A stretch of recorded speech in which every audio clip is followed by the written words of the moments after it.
Sedih saya Bapak Ibu, jujur. Demi Allah sedih sekali saya. Malah sekali kita lihat umat-umat kita ini sholat. Maka ada bertanya jamaah kepada saya, pernahkah saya meninggalkan sholat 5 waktu selama saya masuk Islam kurang lebih 4 tahun setengah? Demi Si Ucok Sinaga ternyata baru 4 tahun setengah menjadi orang Islam, tetapi sudah mendapat kepercayaan yang hebat untuk menjadi penceramah, menjadi seorang ustadz. Kalau diilustrasikan dalam kehidupan manusia, dia ini seperti masih anak balita. Untuk ke toilet pun harus dituntun sama emaknya, harus dipegang, jangan-jangan nanti kencingnya nggak pas di kloset. Tetapi inilah menariknya saya lihat ustadz-ustadz yang mualaf mendapatkan kehormatan yang luar biasa. Beginilah jadinya. Di dalam berceramah, menyinggung-nyinggung Injil, tapi sepertinya kayak orang tidak waras saya lihat si Ucok ini. Saya yakin sekali kalau Ucok Sinaga ini tidak pernah baca Injil, tidak pernah baca Alkitab. Karena dari semua yang dia sampaikan itu semuanya salah. Kemungkinan besar dia cuma rajin baca Kopingho ini saya lihat nih. siapa Paulus ini? Jadi aktor besar dari agama Kristen itu Bapak Ibu itu Paulus. Pauluslah yang mengarang semua ajaran Nabi Isa atau Yesus. Paulus ini dia bukan pengikut, dia bukan sahabat, ya, dia bukan murid. Tapi Paulus ini mohon maaf musuhnya Yesus, musuhnya Nabi Isa. Dalam keterangan yang disampaikan oleh Ucok, dia mengatakan aktor besar dari agama Kristen adalah Paulus. Paulus adalah pengarang dari ajaran Tuhan Yesus Kristus. Dan ini sangat tidak benar. Karena agama Kristen itu bukan karang-mengarang sebuah cerita puisi. Agama Kristen itu adalah sebuah kesaksian tentang apa yang dialami. Jadi ini saja sudah sangat tidak benar apa yang disampaikan oleh si Ucok. Itulah sebabnya kalau anak masih balita, masih 4 tahun setengah, sudah dipasang menjadi penceramah, ya begini akibatnya ini. Bahaya sekali buat umat yang dengar dan juga bagi eksistensi dari muslim itu sendiri. Karena semakin hari orang semakin melihat kualitas dari agama Islam itu. Ceramah-ceramah yang tidak bermutu begini dihadirkan ke publik. Paulus ini dia bukan pengikut, dia bukan sahabat, ya, dia bukan murid.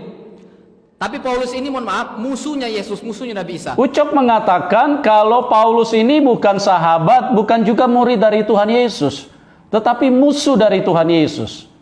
Tetapi di bagian lain dia mengatakan kalau Pauluslah yang mengatakan Yesus itu adalah Tuhan. Pauluslah yang mengarang semua ajaran Nabi Isa atau Yesus.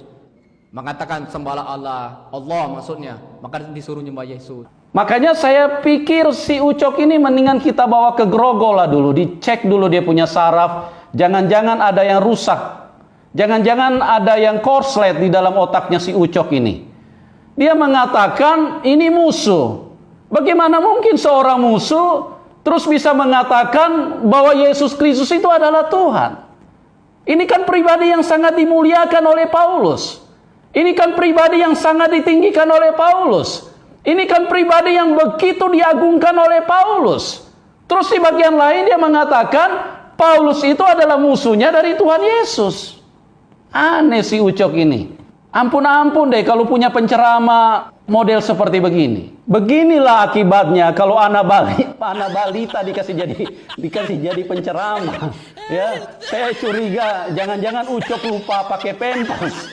Makanya dia bicaranya miring sana, miring ke sini. Coba perhatikan anak-anak kalau masih balita, masih kecil. Bicaranya itu sementara ke kiri, sementara ke kanan. Nggak bisa lurus bicaranya. Karena saya hobi membanding-bandingkan antara agama saya Kristen dulu dengan agama Islam. Yang pertama Bapak Ibu, saya bandingkan masalah sholat. Ya kan? Saya luar biasa sekali melihat ibadah umat Islam itu, yaitu sholat. Tertata sekali. Sebelum kita sholat, hal pertama sekali yang kita lakukan apa Bapak Ibu? Berwudu, betul. Berwudu artinya bersuci Pak. Kenapa kita bersuci? Karena kita ingin menjemput Allah Zat yang Maha Suci. Maka terlebih dahulu kita bersuci. Kita sucikan mata kita, tangan kita. Ucok membandingkan antara Kristen dan Islam. Dia mengatakan kalau di Islam sebelum sholat itu bersuci dulu. Ambil air wudhu, cuci tangan, cuci hidung, cuci telinga, cuci mata, dan cuci lain-lain. Dan inilah satu pembuktian bahwa IQ jongkok yang dipakai di dalam ceramah-ceramah keagamaan. Saya sudah katakan bahwa hal-hal lahiriah tidak membuat kita jadi suci, Ucok.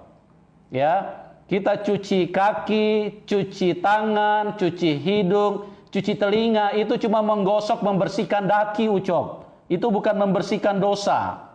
Ya, Ucok, supaya agak pintar sedikit ya. Makanya kalau mau ceramah, kalau bisa nanti sudah umur 17 tahun. Jangan baru 4 tahun setengah kau sudah anggar jago, kau sudah berdiri di mimbar, terus kemudian kau ceramain orang. Kau masih terlalu kecil, bagaimana kau bisa ajarin orang? Saya tidak mengerti juga kalau orang yang hadir mau dibodoh-bodohin kayak begini gitu loh.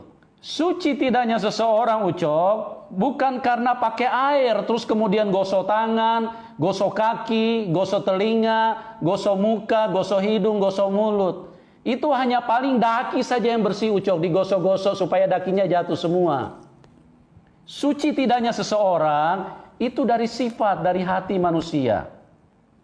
Kalau seperti yang kamu lakukan, menghina orang Kristen, bilang orang Kristen itu jelek-jelek. Nah, Mohon maaf Pak, wajah-wajah orang Kristen itu mohon maaf, seram-seram, ya kan, jelek-jelek, ya kan? Kenapa? Makannya saja yang haram-haram, babi, anjing, naudzubillah. hina orang Kristen, bilang orang Kristen itu jelek-jelek. Nah, itulah yang bikin kamu kotor, kamu najis.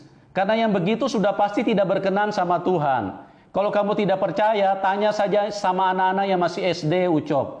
Anak-anak SD pun bisa mengerti itu. Kalau menghina, menjatuhkan orang lain, itu berkenan gak sama Tuhan, Ucok? Pikir baik-baik, Ucok. Makanya kalau baru 4,5 tahun masuk Islam, jangan anggar jago jadi penceramah. Pikir nih, pakai otak nih, Ucok. Dan wajah-wajah orang Islam itu bersih-bersih semua. Makanya saya bilang sama ibu-ibu orang Islam, Bu, kalau ingin membandingkan antara Kristen dan Islam itu, bandingkan saja mukanya. Enggak percaya, nanti ke pasar, berdiri ibu-ibu, bandingkan dengan muka-muka inang-inang di sana. Pasti beda, betul? Enggak percaya, nanti ke pasar, berdiri ibu-ibu, bandingkan dengan muka-muka inang-inang di sana. Pasti beda, betul? Enggak percaya, nanti ke pasar, berdiri ibu-ibu, bandingkan dengan muka-muka inang-inang di sana. Pasti beda, betul? Ya. Kalau suka menghina, apalagi seperti kamu ini, saya lihat kayaknya tidak tahu balas budi dengan keluarga. Kamu menghina, bilang inang-inang itu jelek-jelek. Ampun-ampun deh kamu nih, Ucok. Untung inang-inang itu dipenuhi dengan kasih Kristus. Kalau mereka tidak dipenuhi dengan kasih Tuhan Yesus, kamu ini sudah kena pasal berlapis-lapis. Kamu sudah menghina Kristen, kamu menghina sukumu sendiri. Janganlah begitu, Ucok. Saya nggak tahu apa karena kamu masuk Islam dididik seperti ini. Saya nggak ngerti. Ya, cuma dipertanyakan keyakinan, hidayah yang kamu dapat itu hidayah apa itu, Ucok? Ya, pikir yang baik-baik ini, Ucok. Agak pintar-pintar sedikit lah, Ucok. Al-Quran bisa dihafal, ya kan? Kemudian dibaca dengan suara yang merdu, bisa menggugah hati. Betul Bapak Ibu? Bahkan bisa menangis kita dibuatnya. Allahu Akbar. Seperti imam tadi mengimami kita dengan bacaan yang merdu. Allahu Akbar. Padahal kita nggak paham artinya. Nangis kita. Padahal kita nggak paham artinya. Nangis kita. Padahal kita nggak paham artinya. Nangis kita. Oh my God! Wow! Oh my God! Wow! Oh my God! Ucok mengatakan dari lantunan ayat-ayat Al-Quran itu bisa membuat dia menangis sekalipun dia tidak paham artinya. Inilah yang saya sebutkan orang sakit jiwa nih, Ucok ini. Dia nggak ngerti tapi dia bisa nangis. Ada apa dengan orang seperti ini? Orang itu kan emosinya itu kan harus terarah. Apa yang membuat dia nangis?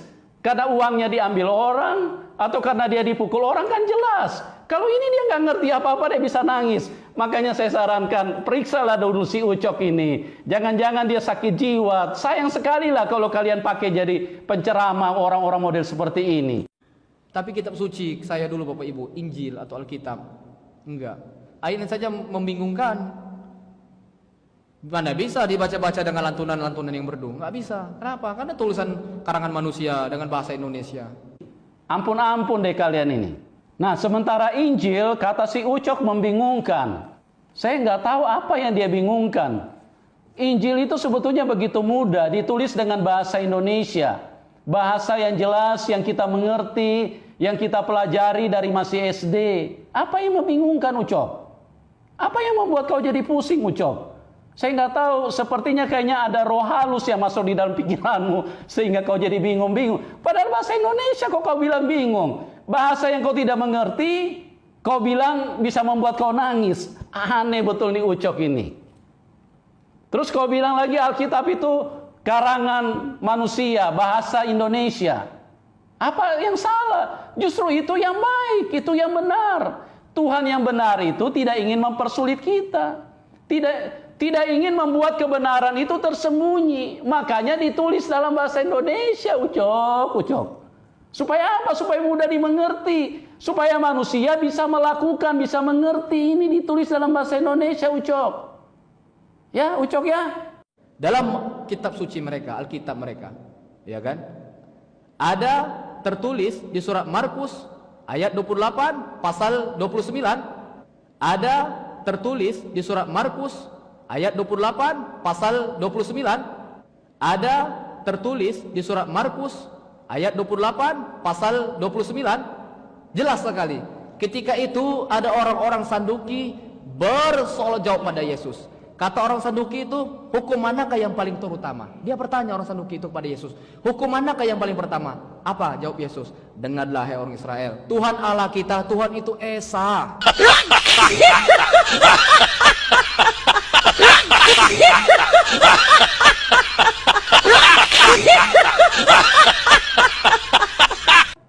Terus kemudian si Uco mengatakan, baca di dalam Markus ayat 28 pasal 29.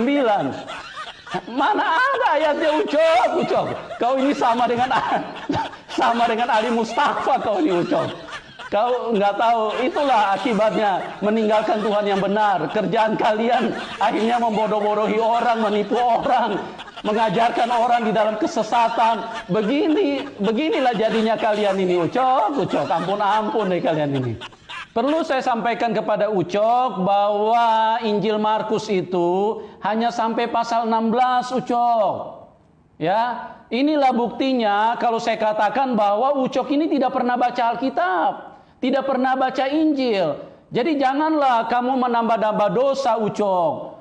Sudah salah meninggalkan Tuhan yang benar, menambah dosa lagi dengan membohongi orang. Mau kemana kau punya hidup, Ucok? Terus habis itu menghina orang lagi.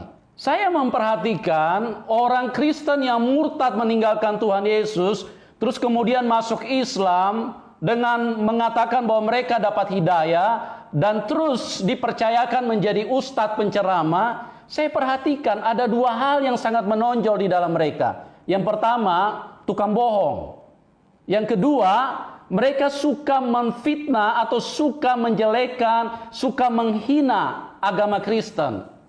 Nah, ini kita pertanyakan sekali ini. Hidayah macam apa yang kalian dapat? Ya, jangan-jangan kalian bukan ketemu Tuhan. Saya tidak tahu kalian ketemu roh halus kali. Ya, karena orang ketemu Tuhan itu beda. Tidak pernah menghina orang. Bicaranya itu selalu membangkitkan. Bicaranya itu selalu menguatkan, menghibur, memberi orang kesejukan. Bicara yang benar, itulah orang yang ketemu Tuhan. Tidak seperti kayak model-model kalian ini. Tapi terserahlah kalau bagi kalian masih mau terus mengandalkan ustadz-ustadz abal-abal kayak begini, ya itu silakan. Kalian makan sendiri apa yang kalian tanam, kalian makan sendiri nanti buahnya. Demikian yang saya bisa sampaikan, kiranya menjadi berkat bagi banyak orang. Salam kemenangan.